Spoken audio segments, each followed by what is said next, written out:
Guys welcome. अहिले चाहिँ हामी सिसिबु होटेलमा छौँ अनि सिसिबु होमस्टेमा उहाँहरूको अहिले चाहिँ रेनोभेसन कामहरू हुँदै रहेछ। अनि यो चाहिँ उहाँहरूको डाइनिङ एरिया हो, सबै काठले बनाउनु भएको रहेछ। तपाईँले डेकोरेसन हेर्न सक्नुहुन्छ, एकदम सिम्पल तर काठको। अनि यो बाँकी यिनीहरूमा चाहिँ सिसा जान्छ। त्यसपछि यता चाहिँ यस्तो खालको बनाउनु भएको रहेछ है, मलाई चाहिँ एकदम मन पर्यो होइन। लोकल काठहरू युज गरेर, लोकल मान्छेहरू युज गरेर एकदम राम्रो बनाउनु भएको रहेछ होइन। तपाईँहरू पनि यदि गोसाइकुण्डाको बाटो और ग्याङफ्रीमा इग्नाइट होमस्टे कहाँ बस्ने भनेर सोच्नु भएको छ भने चाहिँ तपाईँले पक्कै सिसिबुलाई सम्झिनु होला।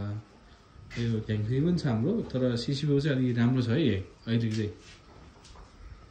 उहाँहरूको रुमहरू हो, रुम चाहिँ पुरा सबै काठले बनाउनु भएको छ। तपाईँले हेर्न सक्नुहुन्छ, यसमा सिसा हाल्न चाहिँ बाँकी छ, तर पनि एकदम कम्फर्टेबल बेड अनि डेकोरेसन पनि एकदम राम्रो छ होइन।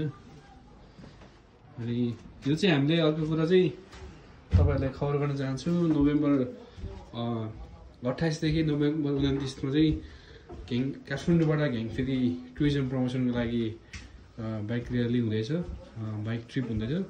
त्यसमा तपाईँहरूले जोइन गर्न सक्नुहुन्छ। बाहिरको भ्यू चाहिँ तपाईँहरूले यस्तो छ।